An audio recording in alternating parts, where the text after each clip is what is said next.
안녕하세요. 이번 시간에는 제8회 이론 문제 풀이하도록 하겠습니다. 자, 다음 내용에서 가와 나에 들어가는 단어로 옳은 거. 재무회계의 목적은 이해관계자의 합리적 의사결정을 위하여 재무상태, 현금 흐름, 자본 변동에 관한 유용한 정보를 준다. 뭐예요? 재무상태, 경영성과, 현금 흐름, 자본 변동에 관한 유용한 정보를 제공해서 누구의 수탁책임 평가, 경영자의 수탁책임 평가에 유용한 정보를 제공합니다. 즉 재무상태, 경영성과, 현금 흐름, 자본 변동에 대한 정보를 주고 그다음에 이 경영자한테 이제 맡겨놨으니까 그 사람의 책임에 대한 평가에 대한 유용한 정보를 준다 이런 얘기네요. 문제 2번 볼게요. 중소기업 회계부서 회의 내용인데 회계 담당자인 최 대리의 답변과 맞는 거래 분석은 무엇인가? 자, 거래처인 포항상사로부터 외상 매출금이 언제 입금되었는지 확인해 보았습니까? 라고 물어봤죠. 외상 매출금이 언제 입금됐습니까? 그랬더니 네, 방금 전에 회사의 보통예금 통장으로 보통예금으로 500만 원이 계좌에 이체되었음을 확인했습니다. 외상 매출금이라는 게 없어졌고 보통예금 통장에 돈이 들어왔으니까 보통예금하고 외상 매출금 이렇게 하시면 되죠. 이게 뭐야 이제 이게 자산의 증가 얘도 자산의 감소 이렇게 처리하시면 되겠네요. 2번이 답이 되겠네요. 자, 문제 3번 매출 원가를 계산하시래요. 매출 원가는 기초재고 거기다가 단기에 매입한 거 이걸 더해가지고 마이너스 기말 재고를 뺀 게 매출 원가죠. 그러니까 기초 재고는 8만, 단기에 매입한 거는 7만. 그런데 매입할 때 운임이 있어요. 매입 운임은 여기다 더하는 거죠. 5천 원. 거기다가 기말을 빼. 기말 12만. 이렇게 하시면 답은 3만 5천 원이 되겠네요. 즉 여기서 매입할 때 발생한 부대 원가는 매입 여기다 더해라 이런 얘기가 되겠죠. 다음 4번 볼게요. 대손 충당금 설정 대상 항목. 대손 충당금을 설정하는 항목이 뭐냐? 잘못된 거. 대손 충당금은 뭐에다 설정하는 거예요? 채권에다 설정하는 거죠. 내가 남한테 받을 수 있는 채권이 있는데 이게 매출 채권일 수도 있고 뭐 기타 채권일 수도 있고 이걸 못 받게 될까 봐 설정하는 거니까 미수금은 채권이죠. 기타 채권이고 받으러 온 외상 매출은 매출 채권이고 단기 매매 주거는 말도 안 되는 얘기죠. 그다음에 5번 문제 볼게요. 재무제표 작성 기준으로 옳지 않은 거. 1번 구분 표시 맞고요. 2번 총액 표시. 자산과 부채는 총액을 표시하는 걸 원칙으로 합니다. 뭐 수익과 비용도 총액으로 표시하는 거 맞고. 다음 유동성이 빠른 순서로 배열하고 재무상태표. 재무상태표만 물어봤네요. 자산, 부채, 자본, 총액 표시하는 거 맞고 유동성 빠른 순서 배열하는 거 맞고 현금주의가 아니라 발생주의에 따라서 작성합니다. 발생주의 따른 이게 말이 안 되는 얘기가 뭐냐면 이 현금주의라는 얘기는 우리 좀 요 이름 쓰잖아요. 외상 매출금이 뭐예요? 물건을 팔았는데 돈을 나중에 받는데 매출로 잡잖아요. 현금주의라면 돈 안 받기 전까지는 매출로 잡으면 안 되지. 4번이 틀렸어요. 해설에 있는 내용 잠깐 봅시다. 일반 기업 회계 기준 제2장에 2장이 재무제표의 작성과 표시인데 그 내용을 한 번만 읽어보시면 되겠네요. 재무상태표의 구성 요소인 자산, 부채, 자본은 각각 다음과 같이 구분한다. 이게 구분 표시잖아요. 자산은 유동자산과 비유동으로 유동은 당좌와 재고로 비유동은 투자, 유형, 무형, 기타 비유동으로 부채는 유동부채, 비유동부채, 자본은 자본금, 자본잉여금, 자본조정, 기타 포괄손익노계, 이익잉여금으로 자산과 부채는 유동성이 큰 항목부터 배열합니다. 여기서 유동성이란 자산의 경우라면 손실 없이 현금으로 빨리 바꿀 수 있는 게 유동성이 빠른 거고 이게 만약에 부채라면 상환 기간이 짧은 게 빨리 갚아야 될 게 유동성이 높은 거고 그다음에 자산은 1년을 기준으로 유동자산과 비유동자산을 분류하시고 부채도 마찬가지고 유동부채, 비유동부채 자산, 부채, 자본 중에 중요한 항목은 재무제표 본문에 별도로 구분 표시하시고 중요하지 않으면 뭐 통합하시고. 그 다음에 6번 문제 볼게요. 주식회사 한공은 단기 12월 15일에 단기 투자 목적으로 상장기업인 서울의 주식 100주를 1주당 만원에 취득했습니다. 이때 발생한 주식 거래 수수료는 2만 원이다. 이걸 이제 회계 처리해보면 단기간 내에 매매 차익 목적으로 취득했잖아요. 단기 매매 증권이 단기 투자 목적이라니까 단기 매매 증권이고 100주가 만 원이니까 100만 원. 이때 주식 거래 수수료는 자산의 원가에 하지 말고 비용 처리합니다. 지급 수수료 금액은 2만 원. 이것이 뭐 현금으로 나갔다. 이렇게. 자, 이렇게 처리가 돼 있는데 기말에 공정가치가 12,000원이 됐어요. 이제 얼마짜리가? 만원짜리가 12,000원이 됐으니까 단기 매매 증권을 20만 원 이렇게 올리면 되겠죠. 그리고 단기 매매 증권 평가 이익. 그래서 평가 이익이 얼마냐? 20만 원 났다. 더 짧게 계산하면 이게 원래 얼마짜리인데요? 주당 만 원짜리인데 이게 12,000원이 됐대잖아. 2,000원 오른 거지. 몇 주가? 100주가 이렇게 20만 원 올라간 거죠. 7번 다음 자료에 나타난 항목을 재무상태표에 통합해서 기입할 계정 과목은 뭐냐? 우편한 증서, 취득 당시 3개월 이내 만기 도래하는 양도소득 예금 증서, 타인 발행 수표, 당좌 예금 모두 다 현금 및 현금성 자산이네요. 현금 및 현금성 자산은 현금, 예금, 현금성 자산 세 개가 합쳐진 거죠. 현금에는 통화, 그 다음에 통화 대용증권, 예금에는 보통예금, 당좌예금. 여기 들어있는 게 취득 당시, 만기 또는 상환일이 3개월 이내인 여러 가지 양도성 예금 증서. 그래서 어디냐? 우편한 증서는 여기에 통화 대용증권, 취득 당시 만기가 도래하는 요거는 양도성 예금 증서. 타인 발행 수표는 뭐예요? 통화 대용증권이잖아. 얘도. 당좌예금 여기 들어있고. 8번 재고자산의 취득 원가에서 차감되는 항목이 아닌 거. 재고자산 취득 원가의 매입 할인, 매입 환출 및 애누리는 다 빼는 거죠. 매입할 때 부담한 관세는 자산의 취득 원가에 가산합니다. 그래서 매입 환출 및 애누리 매입 할인만 빼시면 되겠고, 재고자산 취득 과정에 발생하는 매입 부대 원가는 다 더합니다. 그다음에 9번 기타 비유동 자산으로 분류되는 거. 자산이 이제 보면 당좌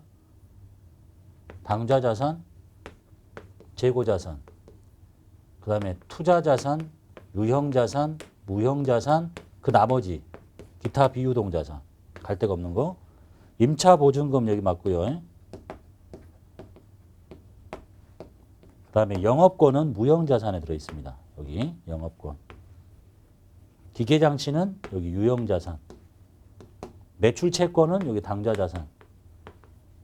장기 매출채권 여기. 그래서 가와 마. 10번 볼게요. 다음 내용과 관련된 붕괴로 옳은 것을 물어봤네요. 제품 창고가 오래돼서 외벽에 페인트를 칠하고 운송 효율을 높이기 위해서 엘리베이터를 설치했대요. 페인트 칠 관련 대가가 100만 원, 엘리베이터 설치 대가가 700만 원, 당좌수표를 발행했습니다. 당좌수표를 발행하면 당좌 예금을 빼내는 건 맞고, 페인트 칠은 수익적 지출이니까 수선비 처리하시면 되겠고요. 수선 유지비라고 되어 있네. 엘리베이터 설치는 자본적 지출이니까 건물이라고 하시면 되겠네요. 4번이 답이네요. 해설해 보시면 이제 이 법인세법 시행 규칙에 다음과 같은 것들은 자본적 지출의 예시입니다. 또 다음과 같은 것들은 수익적 지출의 예시입니다라고 법인세법에서 규정하고 있습니다. 한 번만 봐두시면 되겠죠. 거기에 두 번째가 자본적 지출의 엘리베이터 또는 냉난방 장치 설치, 본래 용도를 변경하는 개조, 그 다음에 엘리베이터 설치, 냉난방 장치의 설치. 여기서 말하는 냉난방은 에어컨 달았다는 게 아니에요. 건물 전체를 다 관리할 수 있는 냉난방 장치를 말하는 거예요. 뭐 피난시설 설치, 뭐 재해 등으로 인해서 멸실 또는 훼손돼서 본래 용도를 쓸 수 없는데 이런 것들을 다시 복구했다, 뭐 개량했다, 확장 증설했다 이러면 자본적 지출로 하시고, 그 다음에 오른쪽에 건물에 또는 벽에다가 도장을 했다, 페인트 칠했다는 얘기네요. 그 다음에 파손된 유리나 기와를 갈아 끼웠다, 그 다음에 뭐 기계에 소모된 부속품이나 벨트를 갈아 끼웠다, 자동차에 타이어를 교체했다, 그 다음에 재해를 입은 자산의 외장을 복구했다. 완전히 못 쓰게 된 걸 복구한 게 아니라 약간 뭐 벗겨진 거를 뭐 땜빵했다 뭐 이런 정도? 뭐 도장, 유리 삽입 이런 거를 수익적 지출의 사례라고 예시를 들고 있네요. 봐두시고. 그 다음에 11번 볼게요. 영업용 트럭을 어음을 발행해서 외상으로 구입합니다. 대변에 기재해야 하는 계정이 뭐예요? 트럭을 사왔대잖아요. 그럼 트럭은 차량 운반구라고 하고, 차를 샀는데 어음을 발행했잖아요. 지급어음이라고 하면 안 되지. 이게 차를 사는 게 영업활동이 아니니까 미지급금이라고 합니다. 일반적인 상거래 아닌 경우에 발생하는 채권, 채무. 그 다음에 12번 볼게요. 10월 1일에 사무실 1년분이 임차료를 240만 원 지급했어요. 10월 1일 날 임차료 지급, 임차료 비용이에요. 240만 원을 지급했고 현금으로.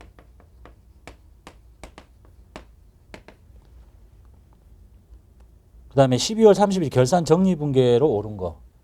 이게 이제 1년치니까 이 사람이 10월 달부터 내년 9월 달까지죠. 그럼 이렇게 해가지고 여기 좀 10월 달이니까 10, 11, 12 여기 3달이네. 여기 9달 있잖아요. 이쪽에 9달, 여기 3달. 그 전체 중에서 9달치를 빼야지. 240만 원 곱하기 12개월분의 내년 9달.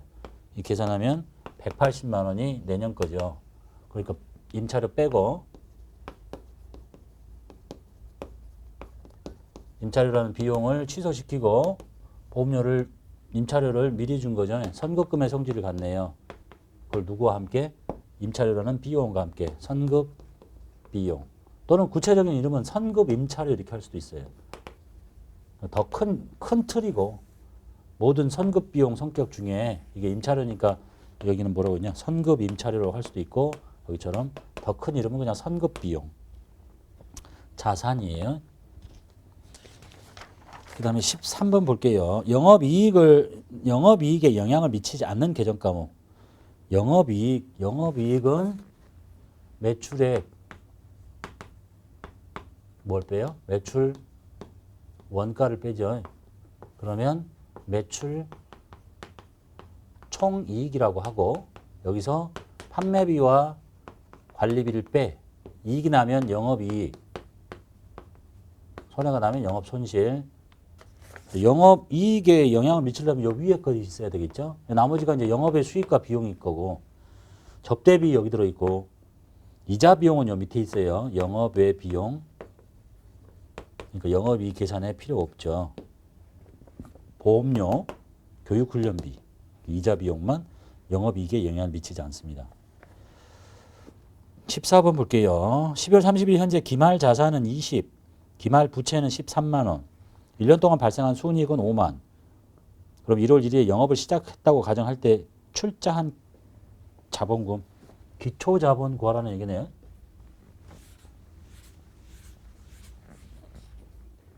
기초 자본이 얼만데 여기다가 열심히 사업해서 순이익이 나면 기말 자본이 되는 거고, 순손실을 빼도 기말 자본이 되는 거고. 이 사람 순이익 났잖아요. 5만 원 났네요.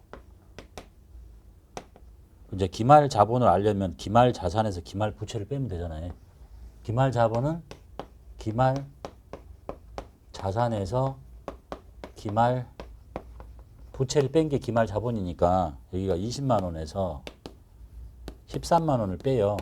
그럼 기말 자본이 7만 원이라는 얘기지. 얼마에서 출발해가지고 5만 원의 이익이 났는데 7만 원이 됐냐? 그럼 얼마겠어요? 2만 원인 거지 뭐. 이렇게. 그 다음에 15번 보겠습니다. 다음 중 수정 전 시산표상의 차변 합계액과 대변의 불일치의 원인이 아닌 거. 이 시산표는 원장 계정 잔액을 다 모아놓은 거니까 양쪽이 안 맞다는 얘기죠. 1번 특정 계정의 잔액을 시산표에 옮겨 적을 때 오류가 있었다. 어느 계정을 한쪽을 잘못 적었다. 그러면 원인을 찾을 수 있고 대변 합계를 계산하는데 오류가 있었다. 찾을 수 있고 차변 합계를 계산하는데 특정 계정의 금액을 누락했다. 찾을 수 있고 어느 계정의 분계가 모두 누락이 됐대요. 분계가 누락이 되면 분계가 없어. 이거 갖다 적어야 되는데 갖다 적는데 오류가 생긴다는 얘기는 어느 한쪽을 잘못 적었을 때 오류가 생기는데 분계가 아예 없으면 갖다 적을 것도 없잖아요. 그러면 불일치 원인을 찾을 수가 없겠죠. 그래서 차변 대변의 불일치가 일어나지 않습니다.